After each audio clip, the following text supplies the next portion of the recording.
Yo, what up, fam? It's Maris with Critical Root Zone, where we dig deep with inquiring minds to get to the root of sustainability. Want to know why I started this podcast?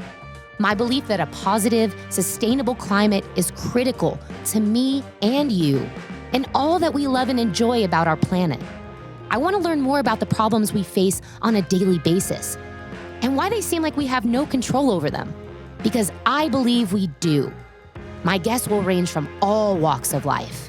And I want to hear from you. What do you think? What do you believe? Let's make a lasting and permanent change together. Please subscribe and join me as we get to the root of the problems here on CRZ. Welcome back to Critical Root Zone. I am your host, Maris, and I have a guest today that we talked earlier in the first episode about who he is, what he's doing here on my show, because Critical Root Zone is getting to the root of sustainability. And I think that means just about anything goes, right? Connections that we have between people and what we're doing on the earth contributes to all the things that we like and we don't like. So we are part of the problem and we are also part of the solution.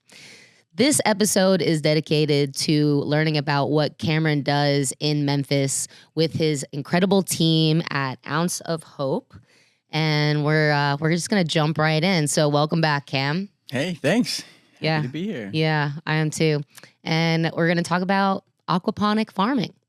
You kind of gave us a glimpse into how you got to this point, how you ended up at Ounce of Hope. Mm-hmm. But I know that Colin was a big part of that. So yeah, let's start with this vision that he had and how he kind of like lured you to Memphis. Yeah.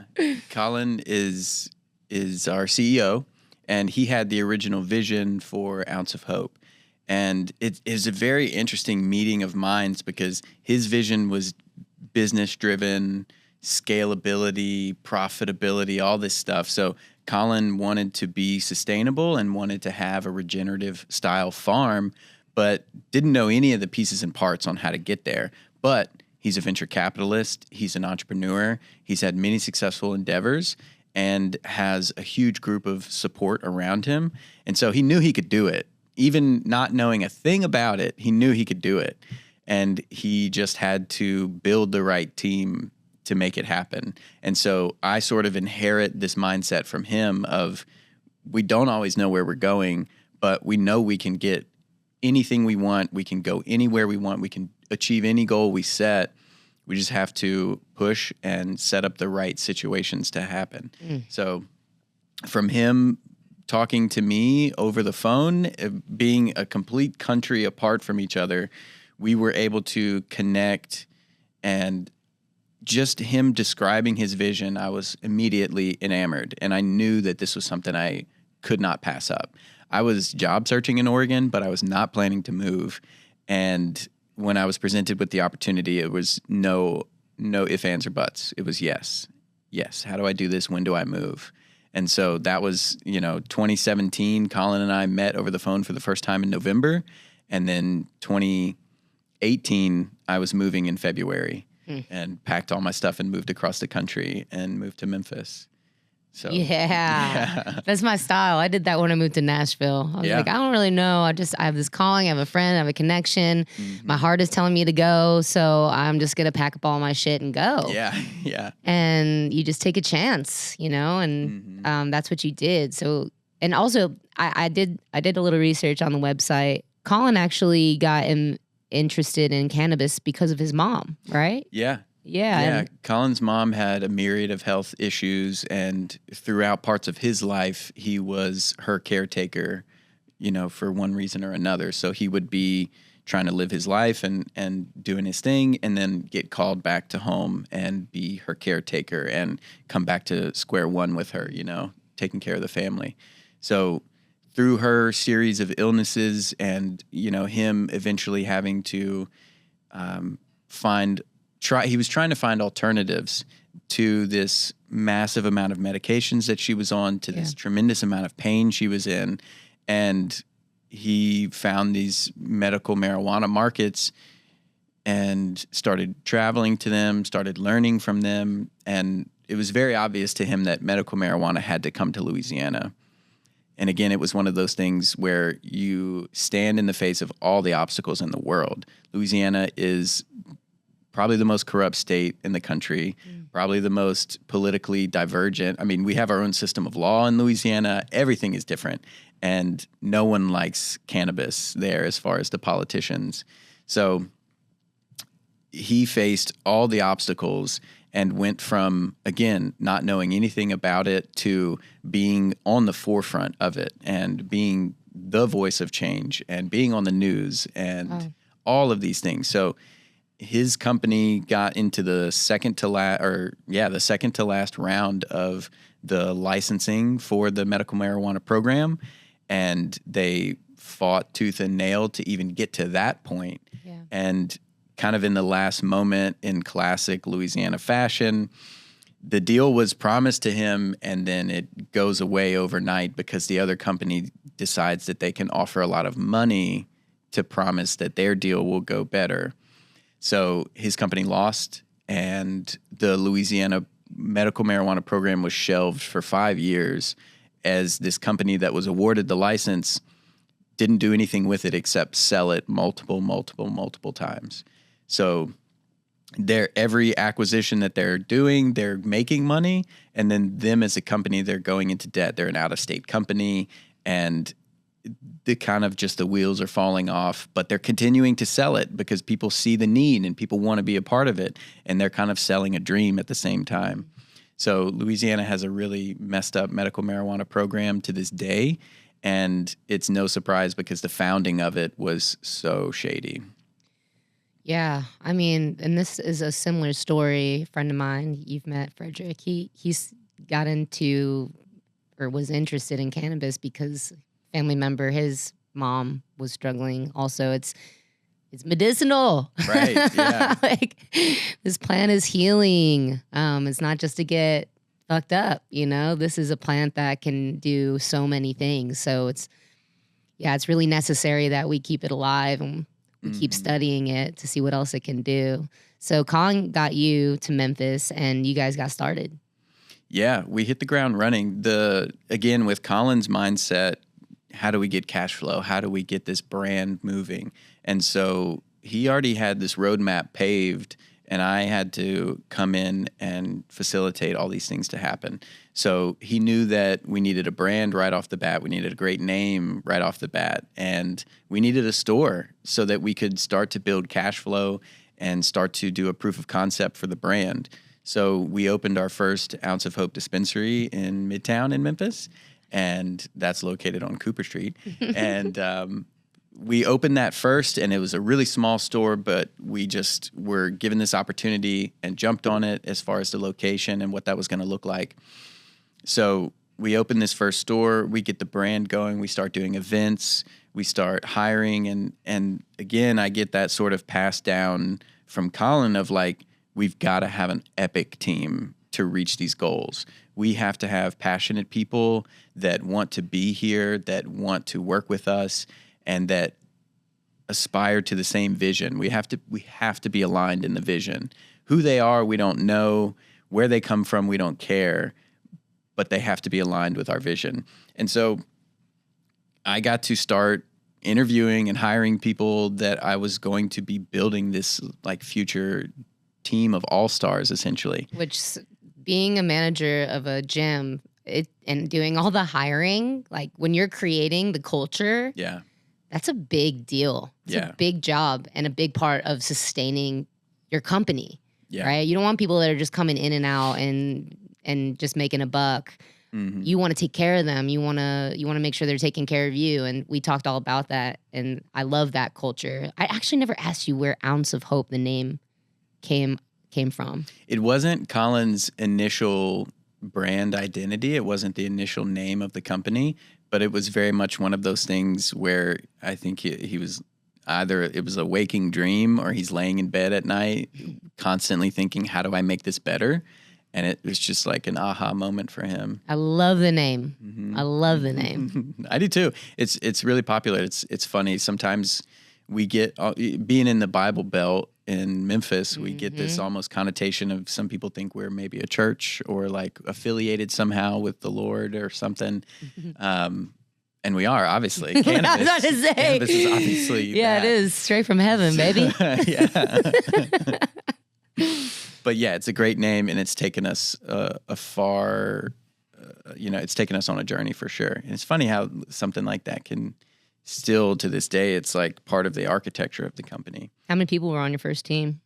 So it was just me in Memphis. I opened the dispensary. Colin was there for a couple of weeks, but Colin lives in Louisiana. He's a fully remote CEO so that he can run his family and run these other endeavors in Louisiana. So he expands our market down there and does, a lot of his work from down there. So he was there for a couple of weeks to get it up and running with me. And then he's like, see ya, bud. He really trusted you. Yeah. Yeah, he did, for sure. And still does. Mm-hmm. I hope. And no, but so we got that first store up and running, and I started just meeting people in the community, doing events, and I was working like 80 to 100 hours a week for months and months and months. As soon as I could hire somebody, it was great because I got to take lunch breaks, but then it was like, great, how do I either turn this person into a manager, or how do I hire a manager and continue to have this person work with them? And, it was really kind of slow, and everything was growing at that point. The brand was growing, the company was growing, and I was trying to figure out what type of culture we were going to have, what type of employees, and all of this stuff. And so all unknowns, endless unknowns, and tremendous work hours and all of this stuff. Eventually, I started to get some traction around the 1 year point with some really crucial hires. None of them, though, and even to this day, like the best people that work with us don't come from pedigreed backgrounds of, here's my degree in this and here's my that. It's very much just this passion and this alignment with the vision. And so some of the people that I hired at that 1 year, year and a half mark are still working with us today, and they're some of our top performers. And so growing that team, when was the farm Aquaponic? Yeah. When did that happen? So we opened the first store in 2019, just before 420, and then we opened the farm. Yeah, it was a deadline for sure. And then we opened the farm. We started working on the farm in December of 2019, but the farm construction went deep into the lockdowns of COVID, which was unfortunate in some ways, but also really fortunate in other ways, because now I'm in this 10,000 square foot warehouse with one other person. We have a tremendous amount of work to do, and not all of it is shoulder to shoulder. Some of it was, but he could work in the fish room and I could go work in the flower room. And we have our own 2,000 square foot workspace during the middle of the lockdown where you're not supposed to be next to anyone and you're not supposed to be like, doing this kind of thing. And we just got to hustle. And who is this person? That's Sam Perkins. Yeah, he's our current farm manager. You know Sam. You've met Sam. Yeah. Yep. And so, yeah. And Sam, he had worked in regenerative ag. He had worked in cannabis at the Old Miss facility, actually. That's a whole story in itself. But essentially, he didn't have the experience of how to grow the best cannabis. Working at Old Miss taught him how not to grow cannabis and how not to manage people and how not to run a team. Wow. So it was a cluster, and he came in to working with us like hungry for a healthy environment to work in, hungry for the potential of growth, because at the Old Miss station, he was very much just a number on a page and come in, do your job and leave. So, again, with the story and the vision, he was inspired the same way I was hearing Colin's story. So he came in and has been busting ass and doing amazing things. And again, he went from like no experience to now he'll be presenting at a conference very soon. Boss. Yeah. So Boss Sam. It's possible for anybody. So with let's talk about what aquaponic farming is, right? That's the big cliffhanger here. I've known Cameron and heard him talk about this. Actually, I think I'm pretty sure that I talked about it at the last event that you took me to. Yeah, you did. Like, you did. Just walking around, I'm like, hey, look at this graphic here. You know what did. aquaponic farming is? I gave And you an infographic. yeah. I gave you a bottle of our fish poop fertilizer, and we're gonna get some. Yeah, we'll show that. We're gonna get into that, but aquaponic but you farming. did. You picked it up very quick, and you were a soldier energy, out there for us. Plants. So aquaponic farming in general, it just simply put is the merger of fish and plants. So it's growing fish to produce fertility, and it's cultivating plants with that fertility. So it's this merger of an aquatic environment and a terrestrial environment. And it's something that is new in the space of doing it in a warehouse indoors and doing it with cannabis, but it's not new if you look at any natural system. Right, you've got water that comes into a piece of land or a geographical area. That water is fertile for life. Life happens, and then life proliferates. So you think about biomimicry as this science that we study where we're trying to take the lessons of nature and the work that nature does effortlessly, and we're just trying to mimic that so that we also can have these low input, high output systems. So aquaponic farming, coming back to it. So we cultivate indoors because we're in the South. And again, we need to be able to control our whole process, the pest pressure, the algae growth that can come from the sun. I mean, there's a myriad of problems when you're doing this stuff outside. So our aquaponic farm is all indoors, and we cultivate thousands of gallons of fish tanks. We have two separate systems. We do koi and tilapia. And the reason for that was that both of those fish are highly studied. Both of those fish have cultivation practices that date back 10,000 years. So again, we're not reinventing anything. We are just studying these systems and how to best enact them for what we're looking for. Smarter, not harder, baby. Yeah, definitely. So yeah, we cultivate these systems, these recirculating aquaculture systems. It's called a RAS. We cultivate these systems right next to each other so that we can be observant of the fish. We can know how much we're feeding. We can see what changes one system to another.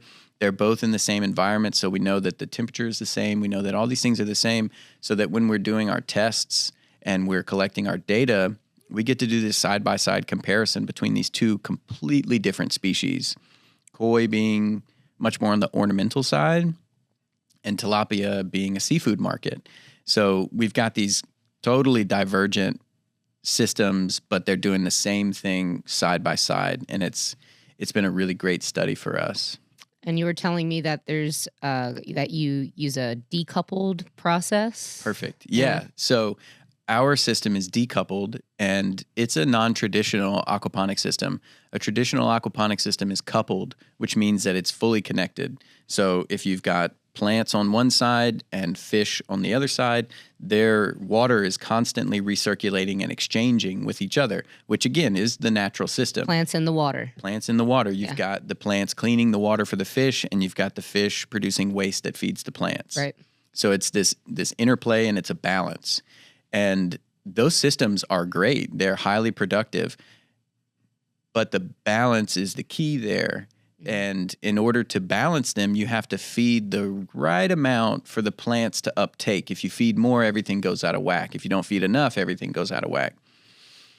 So Ken designed our system, and because we're cannabis, Ken knew that cannabis is extremely nutrient hungry. It's also nutrient picky. It's very particular about the kind of food you feed it if you want to have the best cannabis. Mm-hmm. So he designed a system that was decoupled. And what that means is that our fish system is its own recirculating system. Our plant system is its own recirculating system. So when we harvest the nutrients from the fish system, we're collecting those, modifying them if we need to, and then we're fertilizing the plants with them. There's not this like constant steady flow happening. Right. But the decoupled system has been really critical to our growth and to allow us to design specific processes and products to meet our needs. So again, cannabis is really nutrient hungry. It's not just enough that you give it enough potassium and calcium. It wants a ratio between potassium and calcium. And same thing with nitrogen and manganese and all these other minerals. It needs these specific ratios. So what we can do in our decoupled system is study exactly how much we're feeding the fish, study how much we're adding alkalinity to boost the pH to keep the fish and the bacteria happy. And we can tailor our nutrients to the plants we're growing. So there's a lot of advantages of doing the decoupled style. There are. But it's more challenging, right? Yes. Maybe? You could say that. And if this was a podcast with some of my contemporaries in our Aquaponics Association, then this would be a debate and not just me saying, this is nice. So yeah, it's definitely a debate in the aquaponics community, but it is at the end of the day all aquaponics, and we do all shake hands. It's not like a heated debate. We're not fighting. It's just there are the aquaponic purists, and then there's the aquaponic hybrids. And so we're a hybrid system, and we're happy to be that. Yeah, that's cool. Another thing, right? We were talking about why is this more sustainable being an aquaponic farm? Yeah. Well, so again, we are producing our own fertility. Most of your organic farms, be them for lettuce or, fruiting crops or what have you, they're bringing in their fertility through, mostly it's compost. And that's a fantastic thing to be able to sow in compost, top dress compost into your fields and use that as a fertilizer instead of trying to dump fertilizer. So it's not a bad thing that they're bringing in compost, but you have to realize that means that they're paying someone to craft their soil mix and essentially their fertility, and then they're shipping it to their farm, and then they're unloading it, and then they're offloading it, and it's this massive process. And it's a huge cost, and it's something that they don't control. They're hoping that they have enough compost to be able to order it. They're hoping that the compost isn't contaminated with seeds or pathogens. And there's a lot of these ifs, and Colin doesn't like ifs. Colin wants definitive. So for us to be able to produce our own nutrients means that we control the process. And by controlling the process, we know that if something goes wrong, we can track it and rectify that and do better the next time. And it's all in-house. So it's not easier. Aquaponic cannabis is exceedingly rare in our industry. We're one of only a handful of companies that do this at scale in the country. I was gonna say, if not the only one, man. I mean, there are definitely a few. Yeah. And you've connected with them? Yes. Yes. Connected. We're all open books. Again, the Aquaponic Association is what we're a part of. And I go speak on behalf of Ounce of Hope there. And there's so much data and resource, and you could definitely check them out and find out more about aquaponics. And you're sharing that information. We talk about the culture. I mean, that is a big part of this for me, right? Is bringing it back to the people aspect and bringing it back to helping one another, building each other up. That's part of the sustainable process as well. But if we want to continue on the fertility, like how we say fertility, I like that word, fertility. Really, we're talking about fish poop. Fish poop. That is correct. You created a product out of it. Yeah. So not only are you in-house, not only are you, conserving energy, you don't have to worry about all the systems and processes that could screw things up. And if there is an issue, you've got it all right there, and you can study it, you can fix it. That is truly a gift. Not everyone has the funds or the investors to have all of these things. 100%. Yeah, that makes me think a couple of things, but just I'll keep coming back to these permaculture principles. And that's this design concept that I'm interested in, that Colin didn't really know the ins and outs of, but through his vision and through my vision, permaculture definitely unites us. Obtain a yield is a very crucial part of permaculture. If the work that you're doing doesn't give you any results, then you're not doing it right. And so obtaining a yield for us is not just the cannabis that we harvest or the products that we can produce with that cannabis. It's the fertility as well. So how do we cultivate fish in such a way that they make the best fertilizer for us? And then what can we do with that fertilizer? It's not just use it for our farm. It's put it in a bottle. It's be able to sell it and have another product, another revenue source for our company. It also ties into giving care to the people and to the land that we are on. So at this point, we're still donating more of our fish poop than we sell. And that's community outreach is a huge thing for us. And you can't say that as most cannabis companies. Most cannabis companies don't do any charity, don't do any outreach, and not shitting on them. That's just not generally in the model. Right. There's a lot of taxes. There's a lot of fees. It's hard being You're already a cannabis fighting company. a big fight against everybody else. You know, you're the ones that probably need a lot of support. But to be able to give back, to be able to make another product out of something that necessarily wouldn't be thought of as a product, which is a huge part of sustainability, right? Yes. How can we use every part that we have here to make things better or to just keep the cycle going? There is no way, right? That was my very first podcast, Zero Waste Trash Talk, back in long, many moons ago. But shout out to Michael Britt and Jess Johnson. That was a good time. But we would always talk about how there is no way, and that's a huge concept with regenerative anything. We are using it all, right? But so back to the fish poop, because. And then we're probably gonna move on to the products all together, but just what is that all good for? You said, giving back to the community. What does that look like? Like, how do you give your fish poop to the community? Yeah, so I'll just go ahead and start it off. Bring this on screen. This is our 1 gallon version of the fish poop. So when we're donating to the community, this is 1 gallon. This is what we retail. We have a couple of other sizes, but this is kind of our flagship product as far as the fish poop. But when we're donating, it's in 5-gallon buckets. Wow. It's in 35-gallon barrels. It's in 55-gallon drums. Oh, my. Yeah. So we're making donations in the thousands of dollars to a single farm. And we have partnerships with farms all across Memphis. Colin has partnerships with parks and gardeners in Louisiana.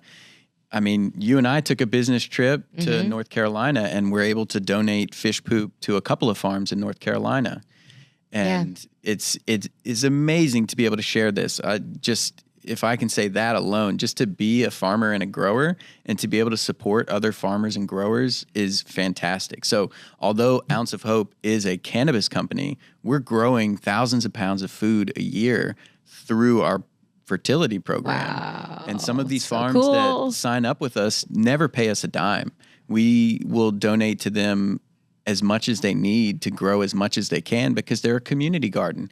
Maybe they're a nonprofit. Maybe they're, something along those lines. And that's part of our mission is to support that work. Yeah, giving back to our community, to our environment, helping it all move around, and it'll come back to you as well. Sustainability. It's going to come back to you. Well, I think that's going to be we're going to close that up for now because I want to save the next episode going over all these really cool products that I get gifted with whenever Cam comes to Nashville, Tennessee. But we're gonna kind of run through things and get some people educated and talk about the fun stuff too. And so Critical Root Zone, it's just here to give you some insight, educate you with some fun stuff, with some serious stuff. We get deep. We go deep in Critical Root Zone. But it's an honor to be here. It's an honor to be here at Elm Hill Studios where I can do this. So I appreciate all the support out there. If you dig these series, these videos, these podcasts, just like, subscribe, follow, share. Bring it to the world because I'd love to grow this community myself. And we can only do that together because in order to love the planet, we have to love each other, be there for each other, give back. But who's able to do that without being whole inside? So it starts with you. So go out there and love yourself by following your heart and doing what you think is right. And it'll come back around. So until the next one.